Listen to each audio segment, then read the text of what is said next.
हमारे चैनल को सब्सक्राइब करें और नई अपडेट्स के लिए घंटी के बटन को जरूर दबाएं।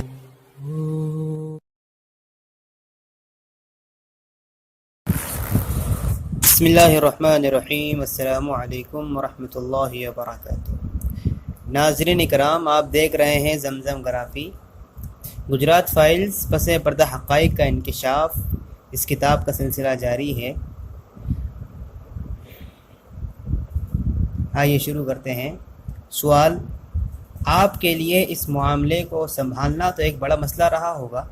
जवाब: हाँ, क्योंकि जब तक बीजेपी की तरफ से इशारा न मिले उसको संभालना बहुत मुश्किल था। सवाल: मोदी की साख क्या है? जवाब: उसकी तो पूजा होती है। दकियानूस हिंदू समझते हैं कि झंडा वही थामे हुआ है। दकियानूस यानी पुराने ख्याल के।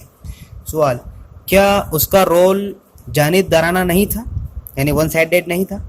जवाब: गोधरा मामले के लिए वो माफ़ी मांग सकता था, फसादात के लिए भी उसको माफ़ी मांगनी चाहिए थी।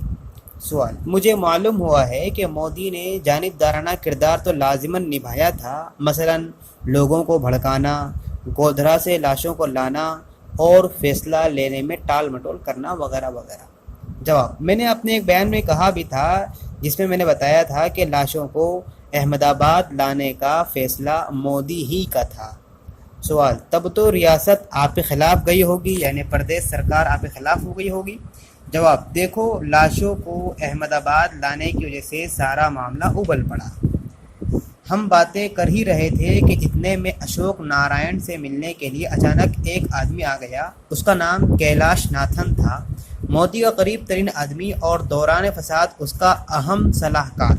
कैलाश नाथन इसलिए मिलने आया था क्योंकि अशोक नारायण ने वज़ीर आला के दफ्तर में एक पैगाम भिजवाया था कि उसका बिरादर निस्बती यानी साला हिमाचल प्रदेश से जल्द ही होने वाले असम्बली इंतखाबात में यानी असम्बली इलेक्शन में किस्मत आजमाई करना चाहता है।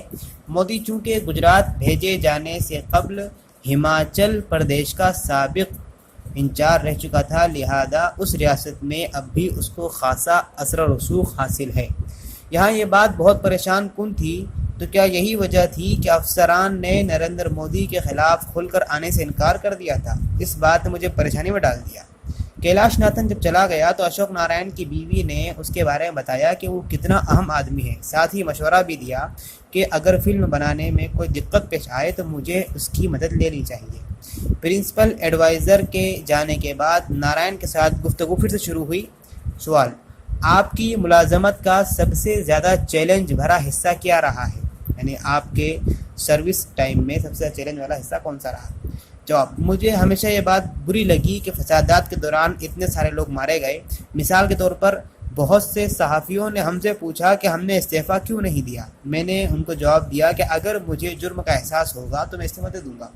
सवाल: लेकिन वो गलत भी नहीं थे, आखिर सियासी एतबार से एक मुश्किल सूरत हाल से आप दो चार तो थे ही। जवाब: किसी भी रियासती सरकार को इस तरह के फसादात से जूझना नहीं पड़ता है।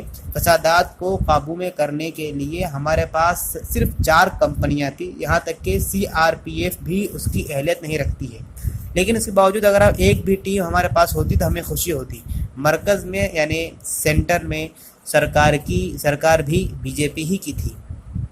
सवाल: इसका मतलब वज़ीर आला आसानी से मज़ीद अमले की मांग कर सकता था, यानी मज़ीद वर्कर की मांग कर सकता था। क्या ये मरकज़ और रियासत के दरमियान आपसी तालमेल जैसा कोई मामला था? जवाब: बिल्कुल तालमेल तो थी ही। हमारा वज़ीर आला एडवानी से जिस वक्त चाहता बात कर सकता था। सवाल: मुझे पता चला है कि ये दोनों अच्छे दोस्त भी हैं। जवाब: बहुत अच्छे दोस्त हैं, हाँ, एक पहलू ये भी था।